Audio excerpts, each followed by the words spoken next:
it was funny that Mache did this collab when it happened because this was Sneaker Con 2017, 2018. We went to San Francisco. No, it was LA. It was LA. And we basically, it was on some racist shit. They kept like canceling our Airbnb. God damn, that was racist. You know, they would have the same excuse. Oh, it's crazy.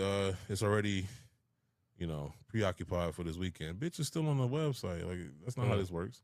That's not how it works. That's not how any of this works. And I think Airbnb like did acknowledge some years later that like they had to like basically people like once they would see who was renting their property, they would cancel them. Renege it. Okay. Yeah, they renege basically.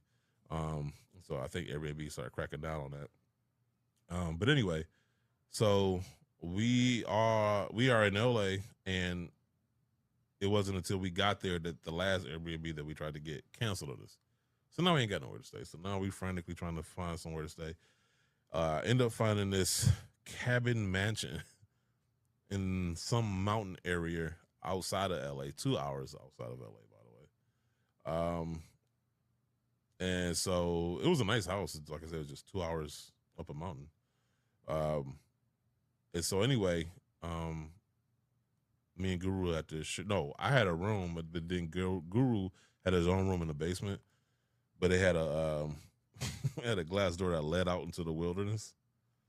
And so Guru was nervous about staying because Get Out had just came out, and he thought about that black dude running. I was going to say, he's gonna see somebody running across. Yeah. And so he slept under one night and was like, "Fuck that." So, in my mind, I'm like, "Yo, you the first line of defense. You're gonna be the reason why the rest of us get out." But anyway, so maybe he don't want to be the sacrifice. So the room that I was staying in had 2 beds. It was, and they had the old TV with the VCR built into it.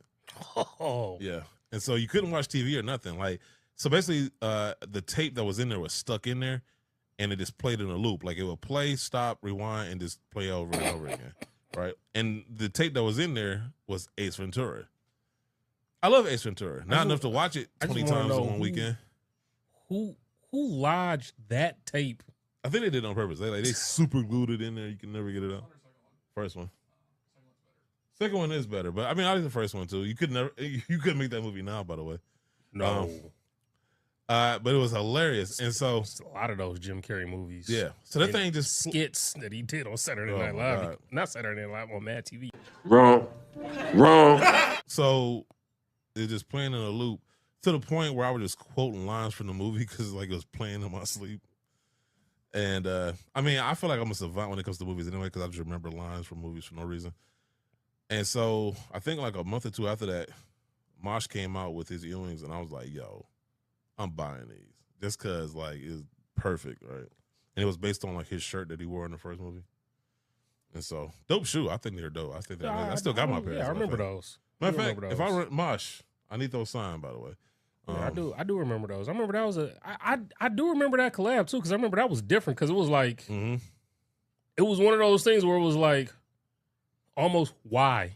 You know what I mean? Like I could not get the jersey made either. I was trying to get an Einhorn jersey.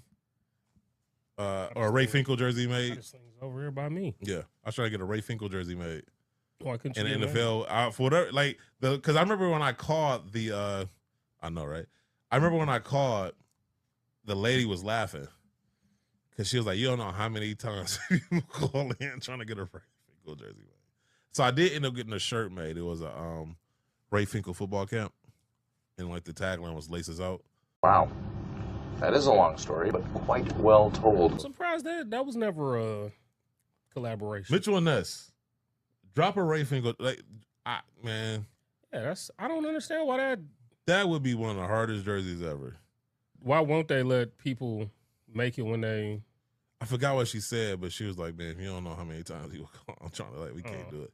I don't know if it's a licensing thing because it'd be in the movie, because there's a lot of legal in that, you know what I'm saying? Yeah, because that's like, I know, because I have always kind of read like some of the fine print. A lot of times they say like there's certain if it's anything like movie, TV show, like you said, some licensing, like you can't put every single name and number on the back of a jersey. Exactly, because So, they own the name of that Yeah. character. And so basically, if you come out a Ray Finkel jersey, you're making money off of their character, so now they can sue you or something like Yeah. that. So yeah, so I think that had something to do with that. But that would have been one of the hardest jerseys. Mitchell and Ness, we need to talk. I'm gonna make that happen. That's gonna be my collab jersey. yeah, I don't see why it hasn't already happened. It's gonna be crazy that a Detroiter had to come out with a Miami Dolphins Ray Finkel jersey. No. The greatest kicker ever in history.